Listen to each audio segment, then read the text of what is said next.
प्रिय छात्रों, ज्ञान गोदावरी चैनल में मैं सुरेंद्र मिश्रा आपका एक बार फिर से स्वागत करता हूं।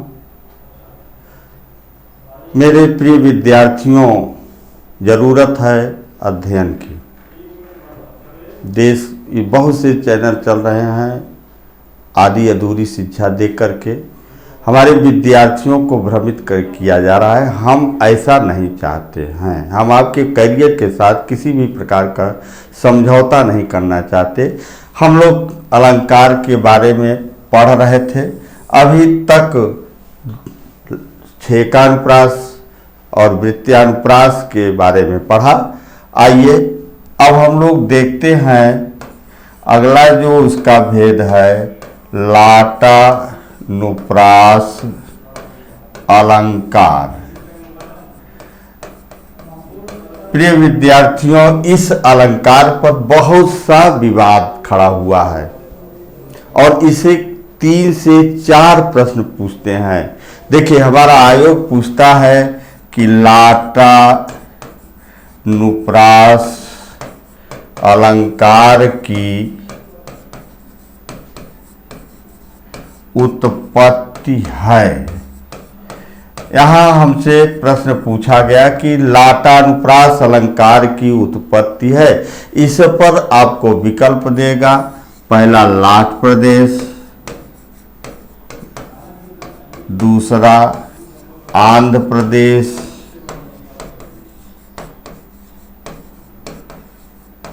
तीसरा मध्य प्रदेश और चौथा कोई नहीं।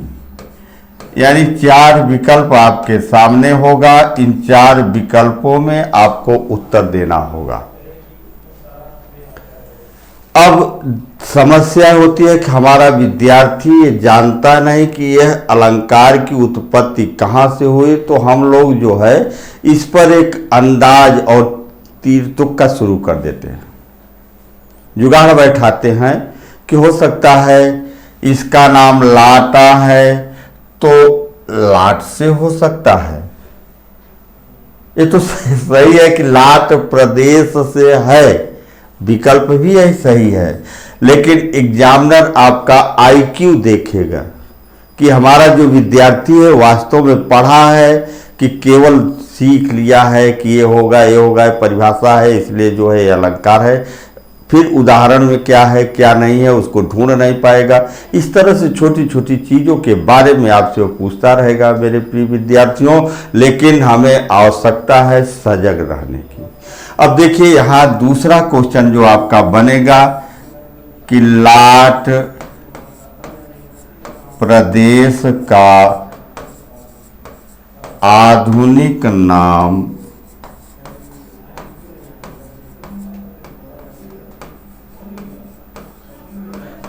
क्या है?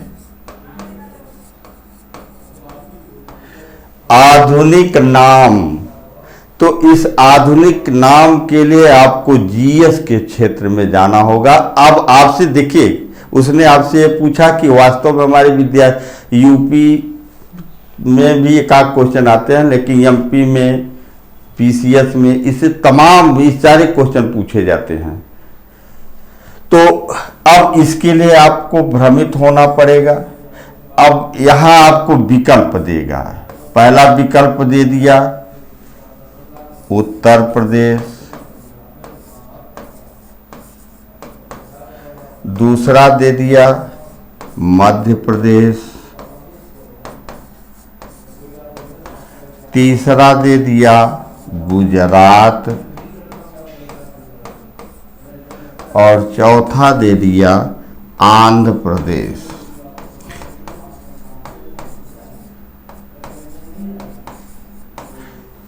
तो अब इस चारों विकल्प में हमें ढूंढना होगा कि हमारा विकल्प आया कहां से, इसमें सत्यता किसकी होगी।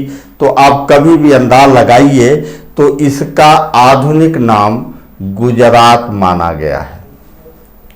फिर आपसे इसी प्रकार का तीसरा प्रश्न पूछेगा कि गुजरातियों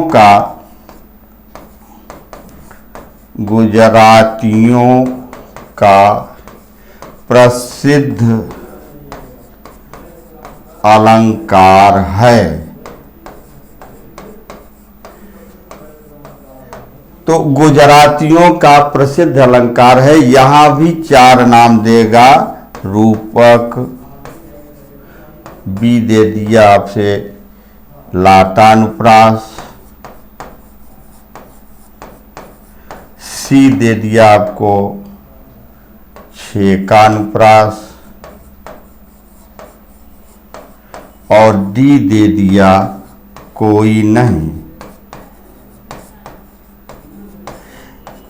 यहां इस 4 विकल्पों में आपसे प्रश्न पूछेगा। अगर आपको ये मालूम है कि यह गुजरात इसका आधुनिक नाम है तो स्वाभाविक है, जब गुजरात इसका स्वाभाविक नाम है तो यहाँ के जो रहने वाले होंगे वह इस अलंकार का प्रयोग करेंगे। इसलिए गुजरातियों का प्रसिद्ध अलंकार लाटानुप्रास हुआ।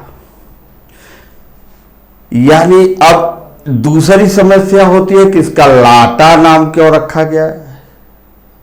अगर आप देहात से बिलोंग करते होंगे तो वहां पर आप देखते होंगे कि महुए को एक खाद्य पदार्थ के रूप में प्रयोग करते हैं, भूज भाज करके उसमें तिल और साल के उसको इतना पीटते हैं को मिल जाता है। आपको भी पीटा जा रहा है इसलिए कि आपको इसलिए पीटा जा रहा है कि मारा नहीं जा रहा है, आपको ज्ञान से पीटा। ये हम लोग के जो पेन है ये मारकर इसका नाम रखा गया है। ये मारता है, क्या मारता है? अज्ञानता, और करता क्या है? ज्ञान। तो यानी कहने का अभिप्राय है कि इसका नाम रखा गया लाटानुप्रास अलंकार। अब देखिए इस अलंकार की एक और विशेषता होगी। अब हमको इसके परिभाषा पर ध्यान देना होगा। जब हम इसकी परिभाषा को केंद्रित करेंगे, अपने मानस पटल में बैठा लेंगे तो इसका समाधान आपको अनायास मिल जाएगा। देखिए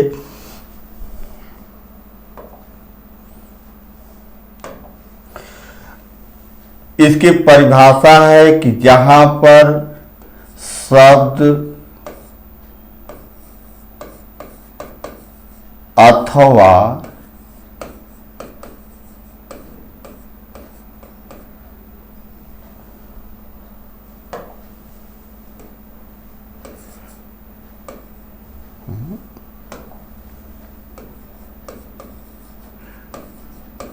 वाक्य समान हो, लेकिन अन्वय करने पर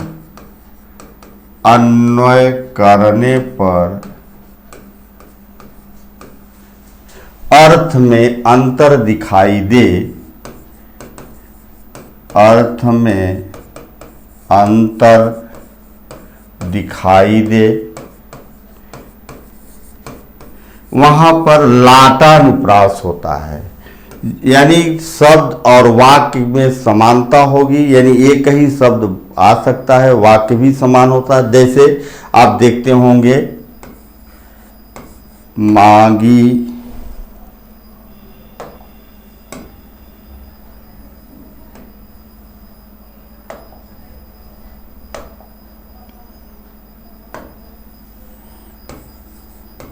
मांगी नाव न, यहाँ कामा होगा, केवट जाना।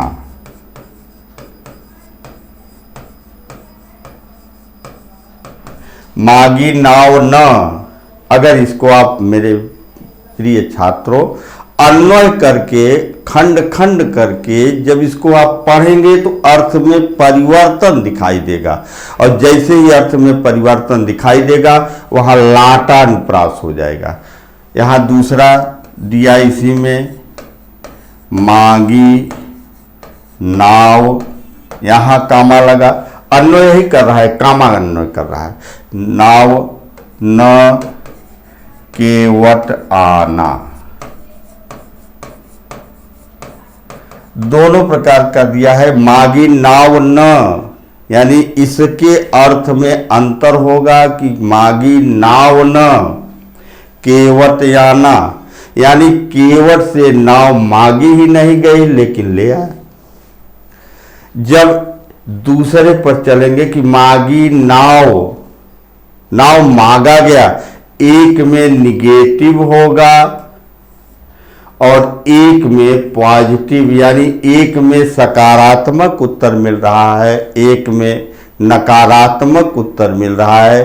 तो इस जब दोनों परिस्थितियों का उत्तर मिल रहा है तो यहां पर लाटानुप्रास अलंकार की उत्पत्ति होगी। अब देखिए इसी तरह एक दूसरा भी उदाहरण मिलता है आपको। पूत कपूत तो क्या धन संचय। पूत कपूत तो क्या धन संचय और पूत सपूत तो क्या धन संचय।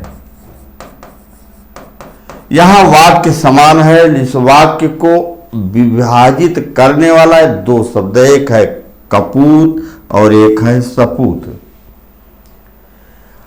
बहुत बढ़िया उदाहरण दिया गया। प्राय इसमें पूछा जाता है, देखिए इसमें असमानता प्रकट हो रही। कहां कैसे हो रही है असमानता। पूत कपूत तो क्या धन संचय, अगर पुत्र हमारा कुपूत है, कुपूत का मतलब होता है बुरे आचरण वाला, बुरे आचरण वाला है।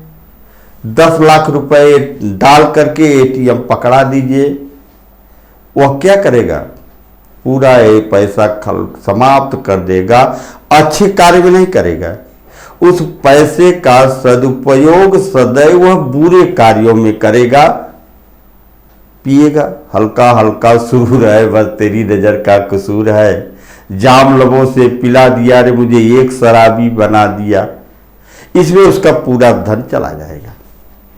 या मुझे पीने का शौक नहीं, पीता हूं गम भुलाने को, इसमें उसका पूरा पैसा चला जाएगा। यानी उसके लिए धन इकट्ठा करने की जरूरत नहीं है। दूसरा आया सपूत।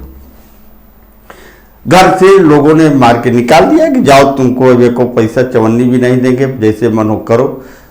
अगर उसके अंदर योग्यता है, सही टैलेंटता है तो आपके यहाँ आएगा, एक छोटा सा रूम लेगा, 10-4 विद्यार्थियों को कलेक्ट करेगा और अपनी प्रतिभा को निखारने की कोशिश करेगा।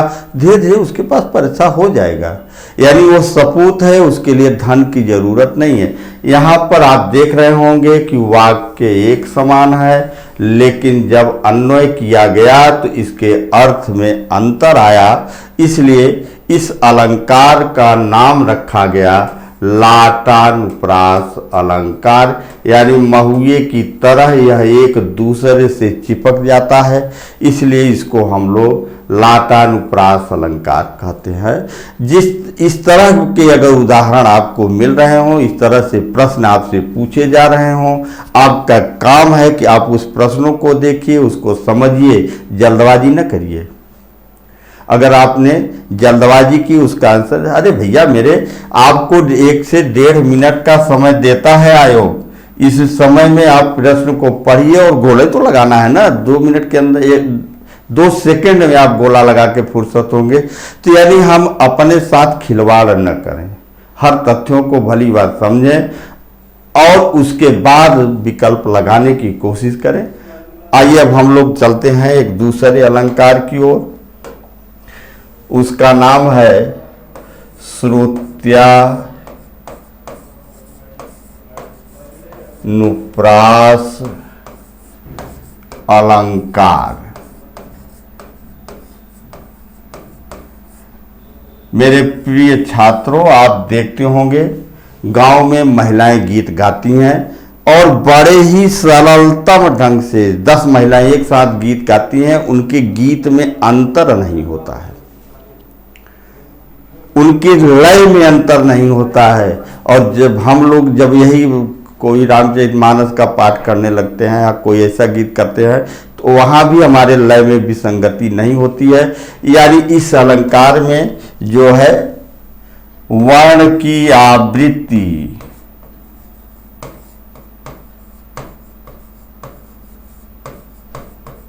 शब्द के अंत में होगी।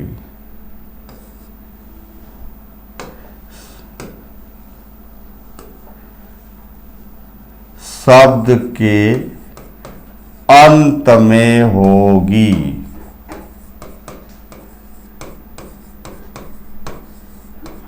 यानी वर्णों की आवृत्ति शब्द के अंत में होगी। जब शब्द के अंत में होगी तो वहां पर वो सुनने में सरलतम दिखाई देगा, उसमें एक लय निकलेगी, उसमें एक गेयात्मक भाव प्रकट होगा। और जब गेयात्मक भाव हो गया, सुनने में अच्छा लगा, तो वह श्रुत्यानुप्रास अलंकार हो जाता है। देखिए इसका एक उदाहरण आप देख सकते हैं। कहत, नटत, रीझत, खिझत, मिलत, खिलत, लजियात। इस लाइन में इस अलंकार की पूर्ण छटा दिखाई देती है। यहां पर शब्द के अंत में त त त त त त यानी शब्द के अंत में त वर्ण की आवृत्ति हुई है। और जब त वर्ण की आवृत्ति है तो इसको जब कहत, नटत, रीझत, खिझत, मिलत, खिलत, लजियात और भारे भवन में करत हैं नैनन ही सो बात। तो यहां पर एक ही वर्ण की आवृत्ति शब्द के अंत में हो रही है और उस वर्ण के माध्यम से सुनने में एक अच्छा भाव पैदा हो रहा है। इसलिए इसका नाम ही रखा गया श्रुत्या। श्रुत्या, श्रुत्या माने सुनने में अच्छा लगे। तो जब सुनने में अच्छा लगेगा तो वहां पर श्रुत्यानुप्रास। देखिए मित्रों, आप बड़े ध्यान से रखिएगा। यहाँ इसका एक जुड़वा रूप, जैसे दो जुड़वा रूप मिलेंगे। एक मिला आपका छेका और इसका जुड़वा रूप हो गया वृत्त्या। यहाँ दोनों में अंतर है कि यहाँ वर्ण की समानता होगी, एक से अनेक वर्ण होंगे। यहाँ वर्णों की जो आवृत्ति होगी वह नियमानुसार होगी। दूसरा आता है श्रुत्या और अंत्यानुप्रास। यहां देखिए शब्द के अंत में आवृत्ति होगी, ये ध्यान रखिएगा, शब्द के अंत में। यहां जो आवृत्ति होगी पद के अंत में वर्ण की समानता होगी, इसलिए इसका नाम ही रखा गया अंत्या। अंत्या माने अंतिम, अंतिम स्टेज में। तो जब शब्द के अंत में वर्ण की समानता होगी, जो सुनने में एक रूपता प्रदान करेंगे, जब एक रूपता प्रदान करेंगे तो वहां श्रुत्यानुप्रास की उत्पत्ति होगी। और जब वही वर्ण पद के अंत में हो जाएगा तब वहां अंत्यानुप्रास की उत्पत्ति हो जाएगी। आप देखिए इस अलंकार का प्रयोग, अंत्यानुप्रास का प्रयोग सर्वथा राम इसमें जो है चौपाई में और दोहे में किया जाता है। इस अलंकार का प्रयोग हमेशा दोहे या चौपाई में होता है। जैसे आप देखते होंगे कि यहां मिलेगा आपको प्रविश नगर की जय सब काजा। ये पहला सेंटेंस आपका हो गया। इसके बाद जब हम अब यहाँ अंत में आ क्या रहा है, जा, और जब जा आया तो दूसरा होगा हृदय राखी कौशल पुर राजा। यहाँ पर आप सब वाक्य के अंत में जा की समानता देख रहे हैं, यहाँ भी जा के जा अंत में आ रहा है। जहाँ इस तरह का भाव रहा हो वहाँ पर अंत्यानुप्रास अलंकार होगी। ये हमेशा आप लोग ध्यान देंगे। और यानी इसमें वर्ण की आवृत्ति वाक्य के अंत में होगी, इसमें वर्ण की आवृत्ति प्रत्येक शब्द के अंत में होगी, जिसके द्वारा सुनने में एक समानता का भाव होगा। यह समानता का भाव हुआ, अच्छा लगा, श्रुत्यानुप्रास।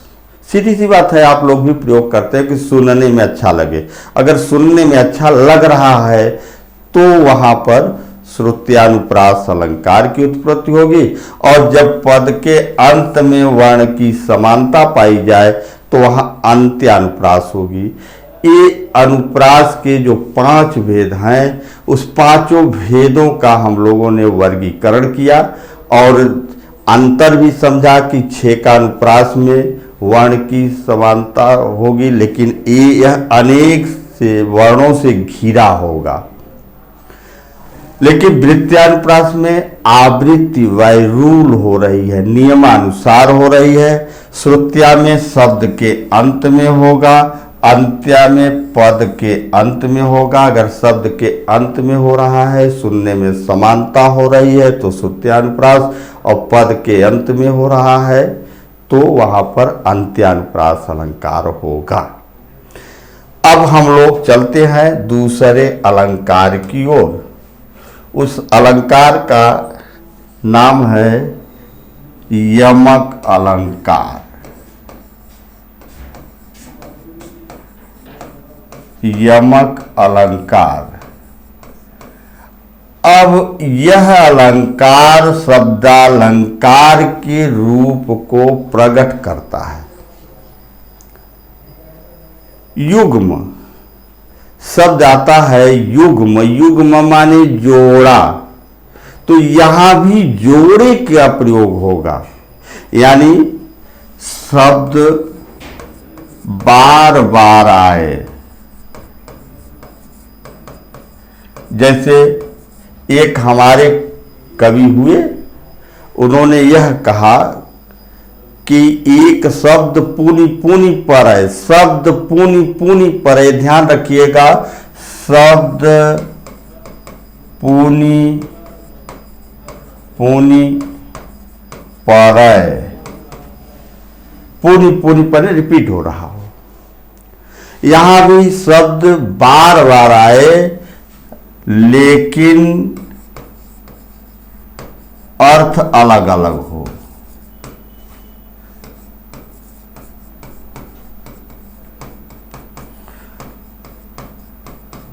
जब शब्द बार बार आ रहा हो लेकिन उसका अर्थ अलग अलग हो रहा हो तो युग्म का भाव पैदा हो रहा है, युग्म में जोड़ा हो रहा है और उसके अर्थ में अंतर हो रहा है, तो वहाँ यमक अलंकार माना जाता है। हमारे कवि ने कहा कि एक शब्द पुनि पुनि परै, अर्थ और सो यम का अलंकार है, कहत कवि सिरमौर। हमारे सिरमौर ये आए, सिरमौर कवि, इन्होंने कहा कि शब्द की आवृत्ति बार बार हो लेकिन उसके अर्थ में अंतर हो। जब अर्थ में अंतर होगा तो हाँ यमक अलंकार। आपके देखते होंगे यूपीएसआई में आया था 16 में कि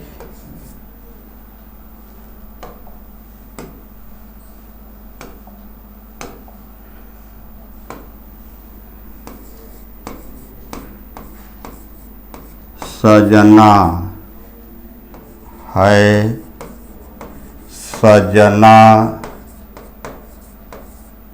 के लिए, ये आपके एग्जाम में आया हुआ प्रश्न है। सजना है, सजना के लिए। यहाँ दो सजना आया, एक सजना ए है और एक सजना ए है। दोनों सजना में अंतर है। अंतर क्या है? यह सजना एक शब्द ए हुआ, एक सजना ए हुआ। यह जो सजना है यह श्रृंगार के लिए किया गया। इस सजना का जो भाव पैदा होता है वह श्रृंगार का, और इस सजना का जो भाव पैदा होता है वह पति के लिए। तो सजना शब्द की आवृत्ति तो हुई, लेकिन उसके अर्थ में अंतर हो रहा है। दोनों शब्दों का अर्थ अलग है। एक श्रृंगार के लिए है और एक सजना पति के लिए है। तो इस तरह से और भी उदाहरण आपको मिलेंगे। मेरे प्रिय छात्रों, आप इस अलंकार को अच्छी तरह समझें। अलंकार बहुत आसान नहीं होता है, लेकिन ध्यान यह रखें कि समझने के बाद आप भी इसमें प्रयोग करें। और आप के जो इष्ट मित्र हों अभी इस दिशा की ओर प्रवेश नहीं किए हैं, मेरा आग्रह है कि का वर्षा जब कृषि सुखानी और समय चूक पुन का पछतानी। जब समय समाप्त होगा तो यह समय फिर से नहीं मिलेगा। उनको बताइए। हो सकता है न समझ पा रहे हो, न जानकारी हो, तो उनको देख लीजिए। और निरंतर चैनल को देखने के बाद अपनी सहभागिता दें, ज़्यादा से ज़्यादा सहयोग करें। समय नहीं है, अगर इस समय को हम लोग छोड़ देंगे तो फिर यह समय बाद में आने वाला नहीं है। इसी के साथ मैं सुरेंद्र मिश्रा आपका एक बार स्वागत करते हुए अपनी बात को समाप्त करता हूँ। धन्यवाद।